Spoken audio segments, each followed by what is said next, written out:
రా, ఆయన ముందు ఇలాంటి మాటలు మాట్లాడతావా? భయపడేవారు ఒకప్పుడు నిన్ను చూస్తే, కానీ ఇప్పుడు లేదు. కారణం ఏంటి తెలుసా? దేవుని మీద నీకున్న భక్తి ప్రేమ తగ్గిపోయింది. ఎందుకు తెలుసా?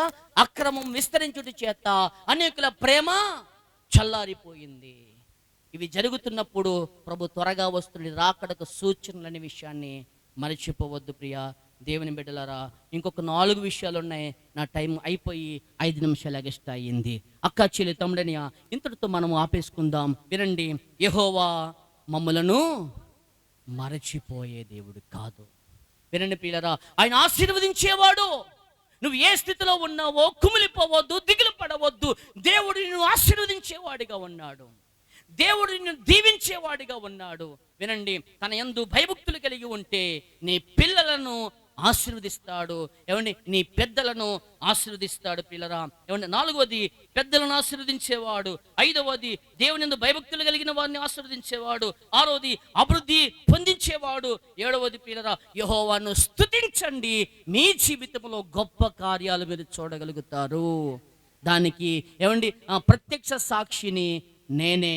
నా జీవితము పిల్లరా 0 అయిపోయింది. నా బ్రతుకు ఎండిపోయిన మానుగా మారిపోయింది. అమ్మ వింటున్నారా? ఎండిపోయిన మానైపోయింది. ఇక నేను చిగురించలేను అనుకున్నాను. ఇక నేను బ్రతకడం వేస్తని రోడ్డుకు మధ్యలో నడిచేవాడిని. లారీలో నా పక్క నుంచి వెళ్ళి తిట్టేవారు. వాళ్ళు ఎలా వెళుతున్నానో నాకు అర్థమయ్యేది కాదు. సూసైడ్ అటాక్ చేసుకునేవాడిని 3 సార్లు తప్పించబడింది. ప్రియులారా, అయిపోయింది నా జీవితం అనుకుని ఏమని బికారి వాడిగా తిరిగేవాడిని, శ్మశానాల్లో పడుకునేవాడిని ప్రియులారా. కానీ ఎండిపోయిన నా బ్రతుకును ఆయన చిగురింపచేశాడు. మారాను మధురముగా మార్చినట్టుగా నా బ్రతుకును మార్చాడు. ఈరోజు నా ప్రియులారా ఏమండి చక్కని భార్యను, నా బిడ్డలను నాతోనే ఉంచి ఈరోజు నా ప్రియులారా నా పాప నా బాబు ఇద్దరు కూడా ప్రియులారా ఏమండి ఢిల్లీలో చదువుకుంటున్నారంటే అది నా దేవుని కృప. ఈరోజు పిల్లలు ఉన్నతమైన స్థితిలో ఉన్నానంటే అది నా దేవుని కృప. ఏమంటే మనుషులు మరిచిపోయారు, స్నేహితులు మరిచిపోయారు, బంధువులు మరిచిపోయారు. యెహోవా నన్ను మరిచిపోలేదు, నన్ను ఆశీర్వదించాడు. నన్ను ఆశీర్వదించిన దేవుడు మిమ్ములను కూడా ఆశీర్వదించునుగాక. రండి, అందరూ కూడా తలలు వంచి కళ్ళు మూసుకుందాం, లేక లేచి నిలబడదాం, ప్రార్థన చేసుకుందాం. ఈ రాత్రి నువ్వు ఏ బాధలో ఉన్నావో, ఏ కష్టములో ఉన్నావో, ఏ దుఃఖములో ఉన్నావో ఆయన జ్ఞాపకం ఉంచుకునే దేవుడు. భయపడకు, అప్పులున్నాయని భయపడకు, వ్యాధితో బాధపడుతున్నానని భయపడకు, దిగులు పడకు, అయ్యో నా బిడ్డల భవిష్యత్తు ఏమైపోతుందో అని కంగారు పడవద్దు. ఈ రాత్రి నా దేవుడు నీ బిడ్డలను ఆశీర్వదించడానికి సిద్ధంగా ఉన్నాడు. ఈ రాత్రి నా దేవుడు నిన్ను జ్ఞాపకము చేసుకోవడానికి సిద్ధంగా ఉన్నాడు. ప్రార్థించుదామా? ప్రార్థించుదాం. ప్రతి ఒక్కరు కూడా ప్రార్థన పూర్వకంగా ఉందాం. నా మాటలు అర్థమైతే కళ్ళు మూసుకొని ప్రార్థించు. ప్రార్థించి ఎన్ని రోజులైపోయిందో, నోరు తెరిచి యేసయ్యను యేసయ్యా అని పిలిచి ఎన్ని రోజులైపోయిందో. భయంతో కూడిన భక్తి ఈ రాత్రి చేయి నువ్వు. ఓ తన యందు భయభక్తులు కలిగిన వారిని యెహోవా ఆశీర్వదించేవాడిగా ఉన్నాడు. భక్తి ఉంది కానీ భయపడటం లేదు నువ్వు దేవునికి. రహస్య పాపం, రహస్యంగా చేసేటువంటి పనులను విడిచిపెట్టి ఈ రాత్రి దేవుడు నిన్ను బ్లెస్ చేయబోతున్నాడు.